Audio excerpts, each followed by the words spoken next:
क्या आपको ओशो की लत लग गई है?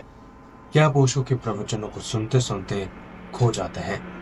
क्या आप ओशो की बातें बेहतर महसूस कर पाती हैं? नमस्कार, मेरा नाम है शिवम और आज हम ओशो की स्पीचेस को डिकोड करेंगे। Deep talk.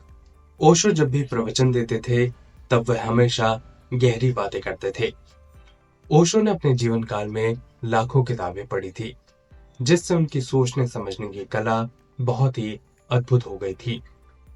वे कई सारे विषयों पर घंटों घंटों तक बिना रुके बात कर सकते थे और वे जब भी प्रवचन देते थे तब वे विषय की गहराइयों में पहुंच जाते थे, जिससे सुनने वालों को ऐसा लगता था कि वह भी उनके साथ विषय की गहराई में धीरे धीरे नीचे उतर रहे हैं।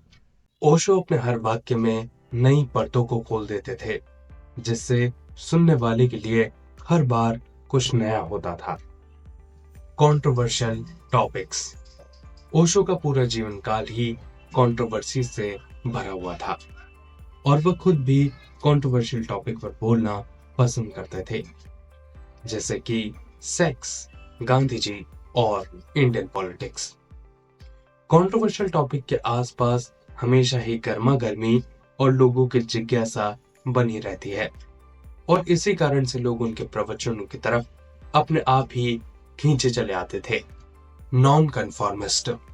ओशो एक नॉन कन्फॉर्मिस्ट थे, यानी कि वह सोसाइटी के बनाए गए तौर तरीकों से अलग सोचते थे, अलग विचार रखते थे। इसीलिए उन्होंने जवानी में संन्यास की बात कही। इसीलिए उन्होंने सेक्स को नॉर्मलाइज करने की बात कही। कई लोगों का यह भी मानना था कि एक सन्यासी को अच्छे कपड़े और गाड़ियों में नहीं घूमना चाहिए, लेकिन वह इसके बावजूद भी अच्छे कपड़े पहनते थे, रोज रॉयल्स में घूमते थे और यहाँ तक कि अमेरिका के प्रेसिडेंट रोनाल्ड रीगन भी उनसे जलन रखते थे। एक बार जब किसी ने उनसे पूछा कि आप किनके गुरु हैं, तब उन्होंने कहा कि मैं सिर्फ अमीरों का गुरु हूं। अगर और कोई होता तो ये नहीं कह पाता, लेकिन ओशो हमेशा ही सोसाइटी से अलग विचार रखते थे। हम सब भी कभी न कभी नॉन कन्फॉर्मिस्ट होना चाहते हैं। हम सोसाइटी के बनाए गए तौर तरीकों से अलग सोचना चाहते हैं, कुछ अलग करना चाहते हैं, लेकिन हम में इतनी हिम्मत ही नहीं होती और इसीलिए ओशो के भाषण हमें अपनी ओर आकर्षित करते हैं। रिदम। ओशो को अगर आपने ध्यान से सुना हो तो आपने ये पाया होगा कि ओशो हमेशा कैडेंसेस में बात करते थे, यानी कि वह हमेशा एक म्यूजिकल नोट में बात करते थे। म्यूजिक हमें अपनी ओर खींचता है और लय हमें बांधे रखती है। ओशो अपनी स्पीचेस में लय का इस्तेमाल करते थे, यानी कि वह ना तो धीरे बोलते थे और ना ही तेज बोलते थे, बल्कि वह तो हमेशा एक लय में बात करते थे, जिससे सुनने वाले का ध्यान विषय से हटकर सिर्फ उनकी वाणी पर आ जाता था और ऐसा लगता था कि सिर्फ उनकी बातों को सुनते चले जाएं। पोएट्री। ओशो के कई सारे प्रवचन ऐसे हैं जिसमें वह केवल पोएट्री कर रहे हैं। ओशो खुद भी एक फिलोसफी के प्रोफेसर थे और उन्होंने कई सालों तक यूनिवर्सिटी ऑफ जबलपुर में पढ़ाया भी था। इसीलिए वो पोएट्री को बहुत ही अच्छी तरीके से समझते थे। एक विचारशील इंसान हमेशा ही पोएट्री को पसंद करता है, क्योंकि तथ्य हमें बोर करते हैं और पोएट्री हमें आजादी से सोचना सिखाती है। स्टोरीज। बहुत समय पहले की बात है।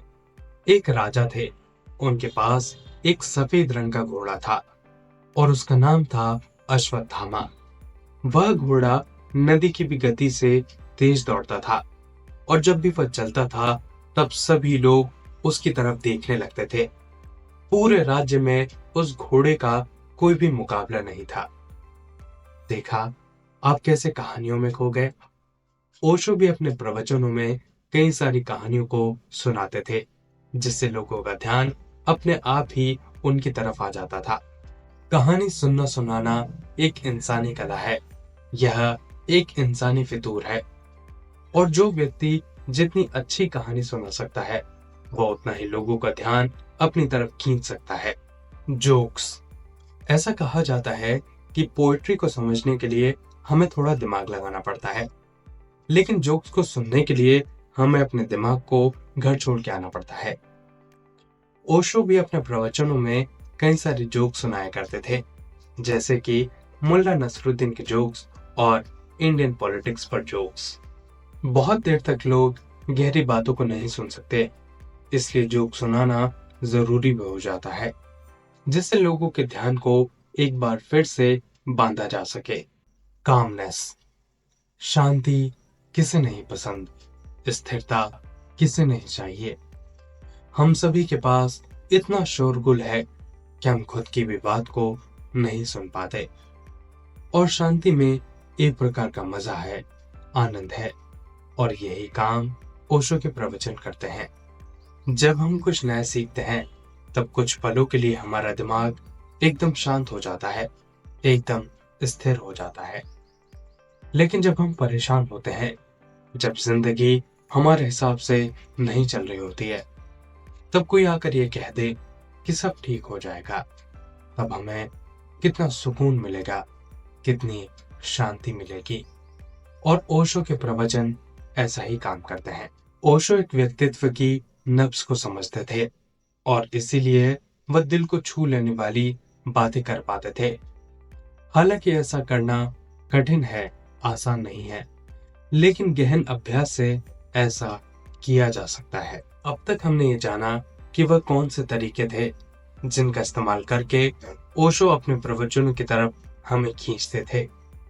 इन सभी तरीकों का इस्तेमाल करके हम भी एक अच्छा वक्ता बन सकते हैं, जिससे कि लोग हमारी बातों को सुनते चले जाएं। दोस्तों, आज की वीडियो में बस इतना ही। आशा करता हूं कि आपको इस वीडियो से जरूर मदद मिली होगी। आप सभी ने मेरी बातों को इतना ध्यान से सुना, आप सभी का बहुत बहुत धन्यवाद।